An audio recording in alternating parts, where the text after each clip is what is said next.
Recent times లో Donald Trump మన India పైన ఎందుకు టారిఫ్ వార్ స్టార్ట్ చేశాడు, అలాగే పాకిస్తాన్ ధైర్యంగా మన ఇండియాపై అమెరికాలో కూర్చొని మరీ స్టేట్మెంట్ చేసింది. అసలు ట్రంప్ మన ఇండియాని వద్దనుకొని పాకిస్తాన్ కి ఎందుకు సపోర్ట్ చేస్తున్నాడు, ఈ 2 రీజన్స్ వల్లనే మన ఇండియా పైన టార్గెట్ ఎందుకు చేస్తున్నాడు, అలాగే 15వ తేదీ జరిగిన అలస్కా మీటింగ్ లో ట్రంప్ అండ్ పుతిన్ ఏం మాట్లాడుకున్నారో ఈ వీడియోలో ప్రతిదీ క్లియర్ గా ఎక్స్ప్లెయిన్ చేస్తాను. బట్ మీ నుంచి నేను కోరుకునేది ఈ వీడియోకి ఒక లైక్ కొట్టండి, అలాగే ఛానల్ ని కొత్తగా చూస్తున్నట్టయితే సబ్స్క్రైబ్ చేసుకోండి. Hello everyone, welcome to today's video. This is your friend Ravi. August 1, 2025 Donald Trump 25% tariff అనేది ఇండియా పైన వేశాడు. ఎందుకు? Because of trade talks. Trade talks అంటే 2 దేశాలు ఒక మీటింగ్ ని కండక్ట్ చేసుకుంటుంది. ఆ మీటింగ్ లో కొన్ని బిజినెస్ డీల్స్ ని డిస్కస్ చేసుకుంటారు. అర్థం కాలేదా? ఒక ఎగ్జాంపుల్ చెప్తాను చూడండి. మన ఇండియా యుఎస్ఏ కి మెడిసిన్స్ ని ఎక్స్పోర్ట్ చేస్తుంది. ఆ మెడిసిన్స్ పైన యుఎస్ఏ ఇంపోర్ట్ ట్యాక్స్ అనేది విధిస్తుంది. ఆ ఇంపోర్ట్ ట్యాక్స్ కానీ ఒకవేళ ఎక్కువ విధిస్తే అక్కడున్న అమెరికన్ సిటిజన్స్ మన ఇండియన్ మెడిసిన్స్ ని కొనరు. సో అప్పుడు మన ఇండియా వెళ్ళి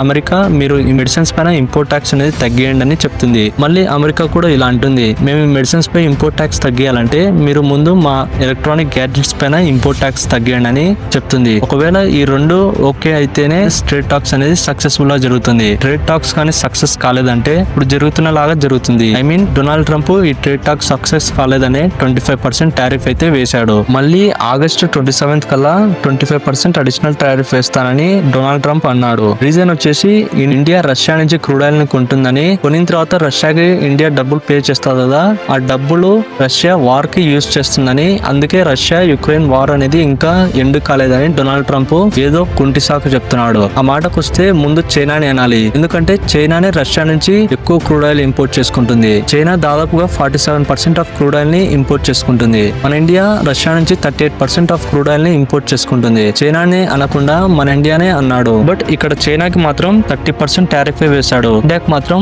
ఇప్పుడు ప్రస్తుతానికి 25% వేశాడు. అలాగే 27 కల్లా ఇంకొక 25% యాడ్ చేస్తాడు. సో టోటల్ గా 50% అయితే ట్రంప్ వేస్తాడు. చైనాకి మాత్రం 30% మాత్రమే టారిఫ్ ఎందుకు వేశాడంటే అమెరికా చైనా మీద చాలా డిపెండ్ అయి ఉంది. ట్రంప్ ఎప్పుడైతే పదవిలోకి వచ్చినాడో ఎక్కువ చైనా మీదనే ఫోకస్ చేసినాడు. 10 అని 20% అని అలాగే 50% అని డైరెక్ట్ 145% అనేది టారిఫ్ వేశాడు. టారిఫ్ వేయడం వల్ల చాలా అమెరికన్ కంపెనీస్ ట్రంప్ మీద కోపడ్డాయి. ట్రంప్ కాడికి వెళ్ళి డైరెక్ట్ గా మీరు టారిఫ్ అనేది తగ్గియండి అని డొనాల్డ్ ట్రంప్ కి చెప్పడం జరిగింది. సో అందుకే ఈ 145% టారిఫ్ అనేది నవంబర్ కి పోస్ట్ పోన్ చేశాడు. ఇప్పుడు ప్రస్తుతానికి చైనాకి 30% మాత్రమే టారిఫ్ వేశాడు.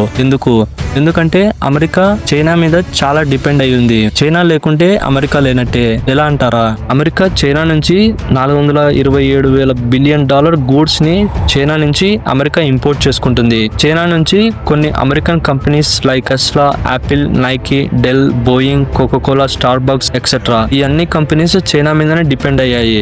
అంటే చైనా అమెరికాకి ఎన్నో విధాలుగా సర్వీస్ అందిస్తుంది. లైక్ రా మెటీరియల్ ప్రొడక్ట్స్ ని అక్కడనే మ్యానుఫ్యాక్చరింగ్ చేసి అక్కడనే అసెంబుల్ చేయడం, అలాగే వాళ్ళ దగ్గర హ్యూజ్ పాపులేషన్ ఉండడం వల్ల అమెరికన్ కంపెనీస్ కి బాగా లాభం కూడా తెప్పిస్తుంది. సో ఇవన్నీ దృష్టిలో పెట్టుకొని చైనా పైన 30% మాత్రమే టారిఫ్ వేశాడు. బట్ మీకు ఇక్కడ డౌట్ వచ్చే ఉంటది, మన ఇండియా పైన కూడా యుఎస్ఏ డిపెండ్ అయింది కదా అని. ఎస్, ఇండియా పైన కూడా అక్షరాల $140 billion worth of goods and service ని యుఎస్ఏ ఇంపోర్ట్ చేసుకుంటుంది. మెయిన్ గా వచ్చేసి IT, pharma, jewellery, textiles and machinery వీటి మీద డిపెండ్ అయ్యింది. అలాగే అమెరికన్ సోషల్ మీడియా యాప్స్ ని మనం యూజ్ చేస్తున్నాం, like YouTube, Instagram, Twitter, Facebook etcetera. దీనివల్ల అమెరికన్ కంపెనీస్ కి $7 బిలియన్ లాభం వస్తుంది. అంటే 55,000 కోట్లు అన్నమాట.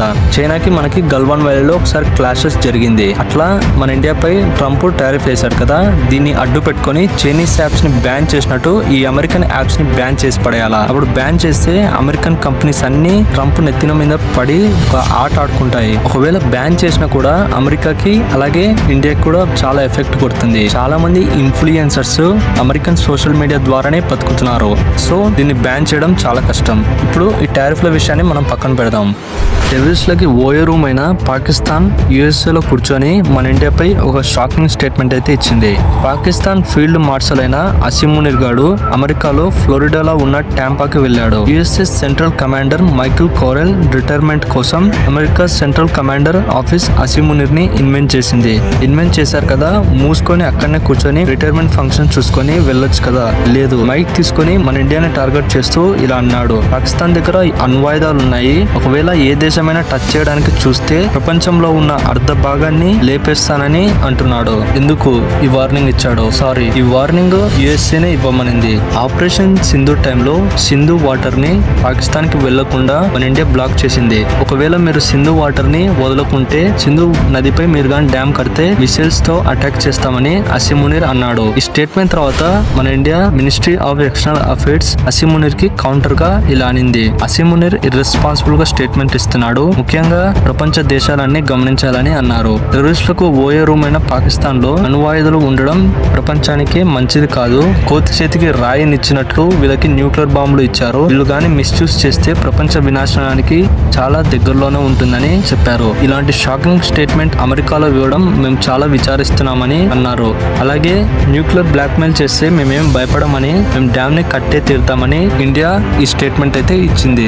అసీం మునీర్ కి ఇండియాపై ఇలాంటి న్యూక్లియర్ బాంబ్ థ్రెట్ వార్నింగ్ ఇచ్చే ధైర్యం ఎలా వచ్చింది? అసీం మునీర్ వెనకాల డొనాల్డ్ ట్రంప్ ఉన్నాడు. అసలు ట్రంప్ పాకిస్తాన్ కి అసీం మునీర్ కి ఎందుకు ఇంత సపోర్ట్ చేస్తున్నాడు? డొనాల్డ్ ట్రంప్ అసీం మునీర్ మధ్య జరిగిన రహస్య ఒప్పందం ఏంటి? చాలా మంది ట్రంప్ పాకిస్తాన్ కి ఇందుకే సపోర్ట్ చేస్తున్నాడని మీరు అనుకుంటున్నారు. ఇలా ఇరాన్ కి చెక్ పెట్టడం కోసం, పాకిస్తాన్ జియోగ్రఫీ బాగుంది కదా అని సపోర్ట్ చేస్తున్నాడని, అలాగే ఎప్పుడు పడితే అప్పుడు టెర్రరిస్టులను పంపించి అటాక్ చేపిద్దామని మీరు అనుకుంటున్నారు. యాక్చువల్లీ ఇవి కూడా కరెక్టే, బట్ మెయిన్ గా ఈ విషయం మీకు తెలిసి ఉండదు. ఒక ఫ్యామిలీకి మరియు కొన్ని దేశాలకు జరుగుతున్న యుద్ధం ఇది. అసీం మునీర్ 2 నెలల క్రితం 2 సార్లు అమెరికాకి వెళ్ళాడు. ప్రైవేట్ గా చాలా సార్లు డొనాల్డ్ ట్రంప్ ని కలిశాడు. డొనాల్డ్ ట్రంప్ పాకిస్తాన్ పైన కేవలం 19% టారిఫ్ మాత్రమే వేశాడు. మన ఇండియా పైన 50% టారిఫ్ వేశాడు. అమెరికా ఇండియా నుంచి $140 బిలియన్ గూడ్స్ ని ఇంపోర్ట్ చేసుకుంటుంది. బట్ పాకిస్తాన్ పైన జస్ట్ $20 బిలియన్ గూడ్స్ ని ఇంపోర్ట్ చేసుకుంటుంది. అయినా కూడా మన ఇండియా పైనే టార్గెట్ చేశాడు ట్రంప్. డొనాల్డ్ ట్రంప్ కి అసీం మునీర్ లో ఏం కనిపించింది? ఎందుకు ప్రైవేట్ గా కలుస్తున్నాడు? ఈ డౌట్స్ అన్నిటికీ నేను మీకు సమాధానం ఇస్తాను. క్రిప్టో కరెన్సీ పేరు మీరు మాక్సిమం అందరూ వినే ఉంటారు. డొనాల్డ్ ట్రంప్ కొడుకు ఎరిక్ ట్రంప్, ఇంకొక కొడుకు జూనియర్ ట్రంప్, అలాగే డొనాల్డ్ ట్రంప్ అల్లుడు, ఈ ముగ్గురు పెద్ద మనుషులు కలిసి వరల్డ్ లిబర్టీ ఫైనాన్షియల్ ఒక క్రిప్టో కరెన్సీ కంపెనీని 2024 అక్టోబర్ లో స్టార్ట్ చేశారు. ఈ కంపెనీలో Donald Trump chief crypto advocate గా కూడా ఉన్నాడు. యాక్చువల్గా ఈ కంపెనీ అనేది ఫ్యామిలీ కంపెనీ, ఎందుకంటే డొనాల్డ్ ట్రంప్ ఫ్యామిలీకే ఎక్కువ షేర్స్ అనేటివి ఉన్నాయి. కన్స్ట్రక్షన్ బిజినెస్ లో లాభాలు సరిగా రావడం లేదని ఈ డొనాల్డ్ ట్రంప్ ఫ్యామిలీ ఈ క్రిప్టో బిజినెస్ ఫీల్డ్ కి వచ్చారన్నమాట. మనం డాలర్ కి రీప్లేస్మెంట్ గా బ్రిక్స్ కరెన్సీ రావాలి, రూపీ రావాలి, యాన్ రావాలి అని డిబేట్ చేస్తుంటే, బట్ డొనాల్డ్ ట్రంప్ మాత్రం వేరే విధంగా ఆలోచించాడు. డొనాల్డ్ ట్రంప్ కరెన్సీ పేరు మీద ఒక డిజిటల్ కరెన్సీని తీసుకురావాలి, అంతర్జాతీయ వ్యాపారంలో మొత్తం ట్రంప్ కరెన్సీతోనే చేయాలని చూస్తున్నాడు. ప్రపంచ వ్యాపారం మొత్తము 80% డాలర్స్ లోనే జరుగుతుంది. ట్రంప్ ఏమనుకుంటున్నాడంటే ట్రంప్ కాయిన్ తో కూడా వీళ్ళు వ్యాపారం చేయాలని ట్రంప్ అనుకుంటున్నాడు. అసలు క్రిప్టో అంటే ఏంటిదో సింపుల్ గా మీకు అర్థమయ్యే విధంగా చెప్తాను. క్రిప్టో అనేది డాలర్ కాదు, అలాగే కరెన్సీ కాదు. క్రిప్టో అనేది ఒక డిజిటల్ కరెన్సీ, అంటే ఆన్లైన్ లో ఉండే కరెన్సీ అన్నమాట. మీ దగ్గర $100 ఉన్నాయి అనుకుందాం, అలాగే $100 విలువైన క్రిప్టో కరెన్సీ కూడా ఉన్నాయి అనుకుందాం. ఇప్పుడు మీరు అమెరికా నుండి $100 పెట్టి ఫోన్ కొనాలని మీరు $100 తో పేమెంట్ చేసింటారు. $100 తో పేమెంట్ చేస్తే ఏమవుతుంది? ఫస్ట్ మీ ఫోన్ కు $100 బిల్ అనేది యాడ్ అవుతుంది. దీని తర్వాత 15% టారిఫ్ అనేది ఇండియన్ గవర్నమెంట్ కి కట్టాల్సి ఉంటుంది. మళ్ళీ 18% GST అనేది ఇండియన్ గవర్నమెంట్ కి కట్టాలి. ఇవన్నీ యాడ్ చేసుకున్న తర్వాత కూడా ఇంటర్నేషనల్ పేమెంట్ చేశారు కాబట్టి బ్యాంక్స్ కి 2 to 3% అనేది ట్రాన్సాక్షన్ ఫీ అని, కన్వీనియన్స్ ఫీ అని, పెనాల్టీస్ అని కొన్ని చార్జెస్ అనేది కట్టాల్సింది ఉంటుంది. ఇప్పుడు $100 ఫోన్ పెట్టి కొనాల్సినది $150 అవుతుంది. ఒకవేళ క్రిప్టో ద్వారా మీరు డిజిటల్ కరెన్సీతో మీ ఫోన్ లో ట్రాన్సాక్షన్ చేస్తే ఆ ట్రాన్సాక్షన్ ఫీ, సర్చార్జెస్ ఫీ అని, కన్వీనియన్స్ ఫీ అనేది ఉండదు. అసలు ఏ ఫీ కూడా ఉండదు. కానీ క్రిప్టో కాయిన్ ని మేనేజ్ చేసే Donald Trump company and other crypto currency companies 1% అనేది చార్జ్ చేస్తాయి. దీనిని క్రిప్టో కరెన్సీ అని అంటారు. డొనాల్డ్ ట్రంప్ ఎందుకు ఈ ట్రేడ్ వారు, అలాగే ఇండియా పాకిస్తాన్ పై యుద్ధము, ఇజ్రాయెల్ ఇరాన్ వారు, జియోగ్రఫీ అని ఇలా ఎన్నో యుద్ధాలని చేపిస్తున్నాడు? ఎందుకంటే తమ ఫ్యామిలీ బిజినెస్ ని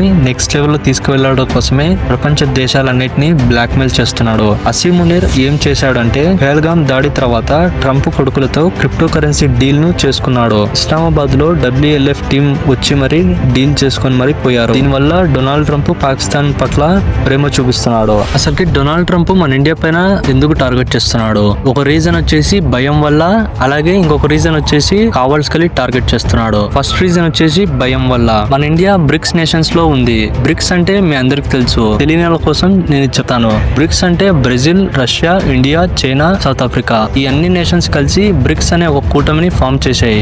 ఈ బ్రిక్స్ నేషన్ మెయిన్ గోల్ వచ్చేసి వెస్టర్న్ కంట్రీస్ డామినేషన్ తగ్గడం కోసమే బ్రిక్స్ గ్రూప్ ని ఫామ్ చేశారు. ట్రంప్ భయం ఏంటంటే ఈ బ్రిక్స్ కంట్రీస్ ఎక్కడ డాలర్ కి ఆల్టర్నేటివ్ గా కరెన్సీని వాడుకలో తెస్తారని భయపడుతున్నాడు. ఇది ఫస్ట్ రీజన్. అలాగే సెకండ్ రీజన్ వచ్చేసి మన ఇండియాని కావాల్సిగా ఎందుకు టార్గెట్ చేస్తున్నాడంటే ట్రంప్ కి నోబెల్ ప్రైజ్ రాకుండా అడ్డుకున్నాం. డొనాల్డ్ ట్రంప్ కి నోబెల్ ప్రైజ్ అంటే చాలా పిచ్చి. ఎందుకంటే బరాక్ ఒబామాకి నోబెల్ ప్రైజ్ వచ్చింది, ఒక ఆఫ్రికన్ కి ఎలా నోబెల్ ప్రైజ్ వస్తుంది అని డొనాల్డ్ ట్రంప్ అన్నాడు. అప్పుడు దాన్ని కసిగా తీసుకొని నోబెల్ ప్రైజ్ కి ఒక 4-5 సార్లు నామినేట్ అయ్యాడు. అప్పుడు కూడా నోబెల్ ప్రైజ్ రాలేదు. మన ఇండియా పాకిస్తాన్ యుద్ధాన్ని అదునుగా చూసుకొని నేనే యుద్ధం ఆపానని డొనాల్డ్ ట్రంప్ అన్నాడు. మన ఇండియా రెస్పాండ్ అవుతూ లేదు మీరేమి యుద్ధం ఆపలేదు అని మన ఇండియా చెప్పింది. ఇప్పటి నుంచి ఇప్పుడు దాకా మన ఇండియాపై కోపంగా ఉన్నాడు. ఇప్పుడు మనం అలస్కా దగ్గరకు వద్దాం. ఆగస్టు 16వ తేదీ జరిగిన అలస్కా మీటింగ్ లో పుతిన్ అండ్ ట్రంప్ ఇద్దరు అలస్కాలో మీటింగ్ ని కండక్ట్ చేసుకున్నారు. ఈ మీటింగ్ అలస్కాలో ఉన్న జాయింట్ బేస్ అనే ఏరియాలో జరిగింది. వీళ్ళిద్దరి మధ్యలో 3 గంటల సేపు మీటింగ్ అయితే జరిగింది. బట్ ఏం జరిగిందో అని కూడా ఎవరికి చెప్పలేదు. కానీ నేను రీసెర్చ్ చేసిన ప్రకారం అయితే ఈ 3 ఇష్యూస్ గురించి మాట్లాడి ఉండొచ్చని నేను అనుకుంటున్నాను. ఫస్ట్ వచ్చేసి సీజ్ ఫైర్. ట్రంప్ పుతిన్ తో సీజ్ ఫైర్ చేయాలని ఆదేశించుంటాడు. కానీ పుతిన్ సీజ్ ఫైర్ చేయాలంటే నేను యుక్రెయిన్ ప్లేసెస్ ని ఆక్రమించుకున్నా కదా, ఆ ఆక్రమించిన టెరిటరీని నేను వెనక్కి ఇయ్యను, అట్టయితేనే నేను సీజ్ ఫైర్ చేస్తా అని పుతిన్ కరాఖండిగా చెప్పింటాడు.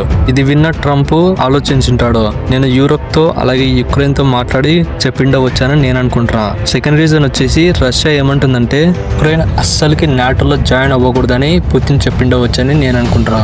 అలాగే ఇప్పుడు థర్డ్ రీజన్ వచ్చేసినట్టయితే రష్యా మీద ఎకనామిక్ శాంక్షన్స్ అనేది అమెరికా అలాగే వెస్టర్న్ కంట్రీస్ అనేవి వేశాయి. సో ఈ శాంక్షన్స్ ను కూడా ఎత్తేయమని చెప్పిండవచ్చు. అలాగే మా మిత్ర దేశాలైన ఇండియా, బ్రెజిల్, చైనా వీటిపై టారిఫ్ల వర్షం కురిపాకని చెప్పిండవచ్చు. సో ఈ అన్ని కండిషన్లకి ఒప్పుకుంటేనే సీజ్ ఫైర్ అయితే జరుగుతుందని పుతిన్ చెప్పిండవచ్చని నేను అనుకుంటున్నాను. వీళ్ళిద్దరి మధ్యలో ఈ కండిషన్లు అనేవి చాలా స్ట్రిక్ట్ ఉన్నాయి కాబట్టి ఈ మీటింగ్ అనేది అట్టర్ ఫ్లాప్ అయింది. ఈ మీటింగ్ అయిపోయిన తర్వాత ప్రెస్ కాన్ఫరెన్స్ అనేది జరిగింది. ఆ ప్రెస్ కాన్ఫరెన్స్ లో ఫస్ట్ పుతిన్ మాట్లాడినాడు. పుతిన్ ఏమన్నాడంటే యుద్ధం గురించి అస్సలకి మెన్షన్ చేయలేదు.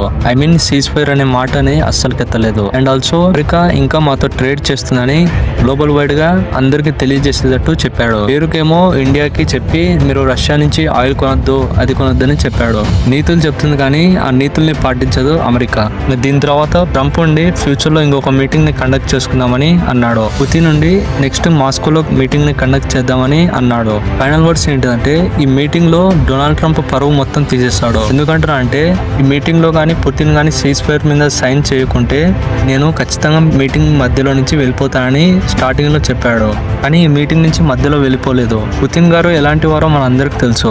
చెప్పే మాటలకు అస్సలకి లొంగిపోడు. అలాగే ఇండియా పైన కూడా ట్రంప్ టారిఫ్ అనేది ఎక్కువ కాలం నిలబడదు. అమెరికా ఇండియా నుంచి $140 బిలియన్ వ్యాపారం అయితే ఉంది. సో ఫ్యూచర్ లో ఈ టారిఫ్ అనేది ఉండదని నేను అనుకుంటున్నాను. ఈ వీడియో నచ్చితే ఒక లైక్ కొట్టండి. అలాగే ఛానల్ ని కొత్తగా చూస్తున్నట్టయితే సబ్స్క్రైబ్ చేసుకోండి. జై హింద్.